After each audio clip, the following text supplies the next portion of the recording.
ताईंनी तालुक्यामध्ये अतिशय चांगल्या प्रकारचं काम केलं. त्या कामाच्या मध्ये 2014 मध्ये देखील जे तिकीट मिळालं त्यावेळेस सुद्धा थोडा जो प्रॉब्लेम झाला की नाराजी झाली नेताजी दादावरती. ती जर अगोदर घेतलं असतं त्यांना बोलून मातोश्रीवरती तर त्या ठिकाणी सुद्धा नेताजी उभे राहिले नसते. आणि ज्या मतांनी पडलो ती 22,000 मतं आणि ताईंची मतं पकडली ते 3-4 हजार मतं शिवसेनेची जास्त होत आहेत. त्यावेळेस ते अपयश पचवलं. 2014 नंतर देखील आताही ताईंनी 4-5 वर्ष अतिशय प्रामाणिकपणे तालुक्यात काम केले. म्हणजे खासदार साहेब स्वतःच्या भाषणात सांगायचे की एखाद्या आमदाराला लाजवेल असं ताईंनी काम केलेलं आहे तालुक्यामध्ये. मग आमची अशी सगळ्यांची विनंती आहे की व युतीची सत्ता येणार आहे त्या ठिकाणी मग शिवसेनेचा मुख्यमंत्री होणार आहे. जर शिवसेनेच्या माध्यमातून जुन्नरमधून जर ताई विजयी जर त्या ठिकाणी झाल्या तर मंत्रिपदाचा चान्स देखील आम्हाला मिळेल म्हणून ही आमची प्रांजळ अपेक्षा आहे. परंतु आता ह्या ज्या वावड्या चालल्यात हे करून फिक्स कोणाला अजून माहीत नाही. कारण मला वाटतं नोव्हेंबरमध्ये देखील त्यांनी अशीच बातमी टाकलेली होती की 10 नोव्हेंबर का 15 नोव्हेंबर असं काहीतरी त्यांनी हे दिलं होतं टार्गेट. अफवा हा ती अफवा नाही अफवांवर विश्वास नाही ठेवत आम्ही. परंतु आमच्या पक्षाची जी बांधिलकी आहे की बा पक्षातीलच कार्यकर्त्याला तिकीट मिळावं या उद्देशाने आम्ही सगळे कार्यकर्ते एकत्र आलो. तुम्ही एक वजनदार कार्यकर्ते आहात, नेते आहात, तुमचे संपर्क आहे. उद्धव साहेब तुम्हाला नावाने ओळखलं नाही ओळख बरोबर आहे. पण त्या ठिकाणी जायला सुद्धा अपॉइंटमेंट घ्यावं लागते. असं नाही वेळ मिळेल आम्हाला.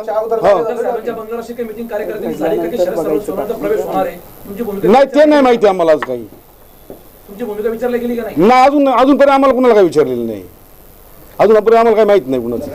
हो खासदारांची बैठक आमदारांची नाही का आमच्या माहिती दिल्लीला झाली आणि त्या दिल्लीमध्ये त्यांनी नाही का असं सांगितलं तुम्हाला तुम्ही पक्षात यायचा तर लोकसभेच्या निवडणुकीत तुम्ही पक्षात या.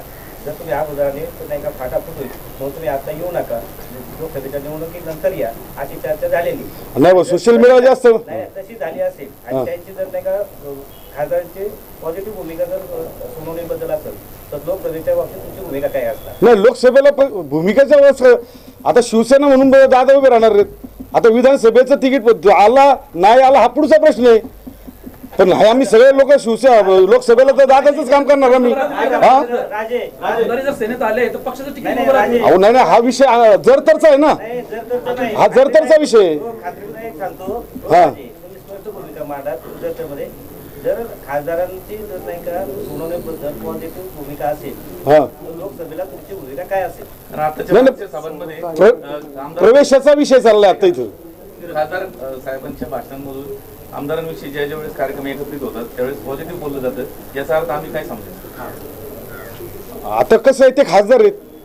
खासदारांनी ताईंविषयी काय बोलायचं माझ्याविषयी काय बोलायचं आणि कुणाविषयी काय विचारलं कुणाची खासदार जर सोनवण्यांना जर पाठीशी हे करतायत जवळ करतायत त्यांचं जर सोनवण्याबद्दल मत जर पॉझिटिव्ह आहे तर अशा वेळेस जर लोकसभेत तुमची भूमिका काय असणार.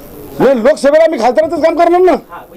खासदाराचं काम करणार मी नाही ना जवळीक आहे. पण जो आता जो विषय आमचा काय चाललाय तुमचा किंवा प्रवेशाचा चाललाय हा बाकीचा लोकसभेचा निवडणुकीचा विषय नाही काही. म्हणून आमचं म्हणणं आहे लोकसभेच्या अगोदर आमचा उमेदवार डिक्लेअर करावा असं म्हणणं आलेलं आहे. असं बाळासाहेब बोलले. आमचं म्हणणं बाळासाहेब बोलले ना त्यांनी उमेदवारी नाही डिक्लेअर केली. लोकसभेच्या अगोदर शिवसेनेची उमेदवारी डिक्लेअर केली नाही. मग तुमची भूमिका लोकसभेला काम करावं लागणार आहे आम्हाला. लोकसभा आणि विधानसभा एकत्र येते कुणी नाही एकत्र नाही होत. एकत्र येते तर त्यावेळेस तुमचं काय भूमिका राहील. अहो कशी एकत्र नाही येत. आता सर्जिकल स्ट्राईक नाही येत स्ट्राईक मुळे कदाचित त्याचा फायदा घेण्यासाठी राज्य सरकार 6 महिने आधी विधानसभा विसर्जित करून एकत्र निवडणुका घेऊ शकते. अहो निवडणूक आयोगाचा प्रोग्राम लागलेला आहे. ती काय भाजी भाकरी नाहीये. तो मोठा प्रोग्राम असतो तो होऊ शकत नाही होऊ शकत. असं सांगितलं की जर आमदारकीचा उमेदवार डिक्लेअर केला नाही तरी खासदारांचं काम करावं लागेल. तुमच्या तोंडातून असा शब्द आलेला आहे. नेमकी भूमिका स्पष्ट करा. माझी स्पष्टच भूमिका आहे ना. विषय कोणता चाललाय. आमदारकीचा उमेदवार जर पक्ष आम्ही पक्षाचे निष्ठावंत कार्यकर्ते आहोत. बाळासाहेब दांगडे तरी 2004ला शिवसेना सोडून गेलो आम्ही सैनिक गेलेलो नाहीये. आम्ही जागेवर आहे. बाळासाहेब असं आम्ही सगळे जागेवरती आहेत. त्यांचा जीव का प्राण होतो आम्ही बाळासाहेब दांगटांचा. पण आम्ही पक्ष नाही सोडला. आणि आज नाही आम्ही काय बोलतोय की ताईंना तिकीट मिळावं हे आमच्या त्यांच्या इच्छा आहे. आता हा पक्षाचा हा जो विषय आहे हा पक्षाकडे आहे ना. जरी उद्धव ठाकरे साहेबांचे पक्षप्रमुख असते ते सुद्धा चांगला विचार करतील ना. हे जे आम्ही कार्यकर्ते आज बसलोय ह्या कार्यकर्त्याचा विचार केला जाईल ना. म्हणजे तुमची भूमिका असं आहे का उद्या जर सोनवणेंना पक्षात घेतलं हा तर तुम्ही पक्षातच राहणार का? उद्या म्हणजे तुम्हीच बोलले ना. नाही, आता तुम्हीच बोलले. हा यांनी पक्ष प्रवेश केल्यानंतर तुम्ही शिवसेना तुम्ही म्हटले ना मी आज किती आले किती गेले नाही सोडली ना. मग तुम्हाला स्पष्ट सांगितलं ना मी. अहो प्रवेश हा विषय नंतरचा पाठ आहे ना. ही मीटिंग कशा संदर्भात आहे? कुठली ही मीटिंग हा. आमदार शरददादा सोनवणेंना ते आमच्या कानावर व्हॉट्सअपला फिरलंय.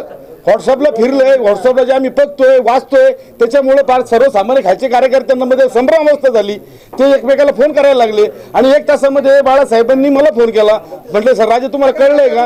एका प्रश्नाचं उत्तर द्या की जर उद्या शरददादा सोनवणे जर सेनेमध्ये आले तुमची वैयक्तिक भूमिका काय? इथं तिकीट टाईम झाल्यानंतर ते येणार आहेत. होऊ दे ना. काय अडचण नाही ना आम्हाला. आणि ते जरी आले अडचण काय आम्हाला? अडचण काय? डिक्लेअर झालं नाही आमदार आहे तरी मी स्टँडिंग आमदार खासदार कसा येईल? कोण? स्टँडिंग आमदार आहे ते आमदार किती उमेदवार आहेत? आमदार आहे स्वतः अहो, आणि त्यांचं शिवसेना प्रेम असेल.